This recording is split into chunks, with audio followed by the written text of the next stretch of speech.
भारत और इजराइल के संबंधों को मजबूत करने का जो सिलसिला पीएम नरेंद्र मोदी ने पिछले इजरायली पीएम बेंजामिन नेतन्याहू के साथ मिलकर शुरू किया था, नए इजरायली पीएम नफ्ताली बेनेट उसको 2 कदम आगे ले जा रहे हैं और भारत और इजराइल की दोस्ती को और मजबूत करने का काम कर रहे हैं। इजराइल भारत के साथ अपने रिलेशनशिप को कितनी अहमियत देता है ये तो उस समय अच्छे से साफ हो गया था जब हमास के हमले में एक भारतीय नागरिक सौम्य संतोष की मौत के बाद इजराइल ने भारत और सौम्य संतोष के परिवार के लिए कई सारी चीजें की थी। इजराइल के प्रेसिडेंट ने पर्सनली सौम्य संतोष के पति से फोन कॉल के ऊपर बातचीत करके संवेदना प्रकट की थी। सौम्य संतोष के बेटे की पढ़ाई का खर्चा उठाने का ऐलान किया था। कई इजरायली डिप्लोमेट्स सौम्य संतोष के अंतिम संस्कार में उनके पैतृक गांव भी गए थे, वो भी कोविड-19 के बीच में। ठीक उसी तरह से आज एक बार फिर इजराइल ने भारत को याद दिलाया है कि वो भारत और भारत के लोगों की कितनी कदर करता है। ये न्यूज तो आप सब लोगों को मिल गई होगी कि हुती विद्रोहियों द्वारा यूनाइटेड अरब एमिरेट्स की Abu Dhabi national oil company के स्टोरेज टैंक्स के ऊपर ड्रोन हमले किए गए थे, जिसके कारण वहां पर कई सारे विस्फोट हुए और उन विस्फोट की चपेट में आकर 2 भारतीय नागरिक की जान चली गई थी।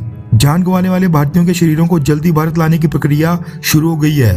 इस हमले में न सिर्फ 2 भारतीयों की जान गई थी, बल्कि अबू धाबी में हुए ड्रोन हमले में घायल 6 लोगों में से 2 भारतीय नागरिक भी शामिल हैं। ये हमला भी सेम हमास द्वारा इजराइल के ऊपर किए गए हमले की तरह ही था, क्योंकि उसमें भी भारतीय नागरिक सौम्य संतोष की विदेशी धरती के ऊपर 2 देशों के बीच आपसी मतभेद के कारण जान गई थी।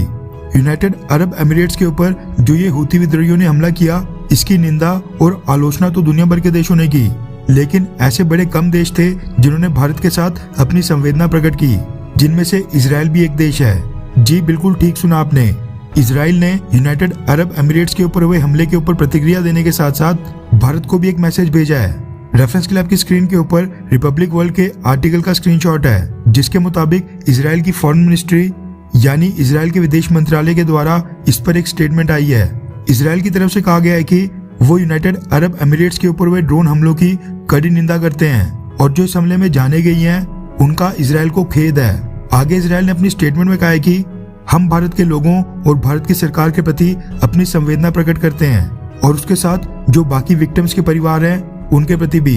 इजराइल ने इसको लेकर एक ट्वीट भी किया। गौर करने वाली बात यह है कि हमले में एक पाकिस्तानी नागरिक की भी जान गई थी और इजराइल चाहे तो अपनी स्टेटमेंट और ट्वीट में इंडिया एंड पाकिस्तान लिखकर पाकिस्तान का नाम भी ऐड कर सकता था, जो कि उसने बिल्कुल नहीं किया। ये साफ दर्शाता है कि इजराइल वन साइडेड भारत का कितना समर्थन करता है। आप में से कई सारे लोगों को लग रहा होगा कि ये एक नॉर्मल स्टेटमेंट है, लेकिन इंटरनेशनल पॉलिटिक्स और डिप्लोमेसी में इस तरह की स्टेटमेंट बिना मुंह से कुछ बोले कई सारी चीजों की ओर इशारा कर देती हैं। खैर, वैसे आपको इजराइल और रशिया में से कौन सा देश ज्यादा पसंद है, इजराइल या फिर रशिया? नीचे कमेंट करके अपनी राय जरूर बताएं। और अगर आप कमेंट नहीं कर रहे हैं तो बाकी लोगों के कमेंट देखकर ये जान सकते हैं कि भारत में किसके ज्यादा समर्थक हैं, इजराइल या फिर रशिया के।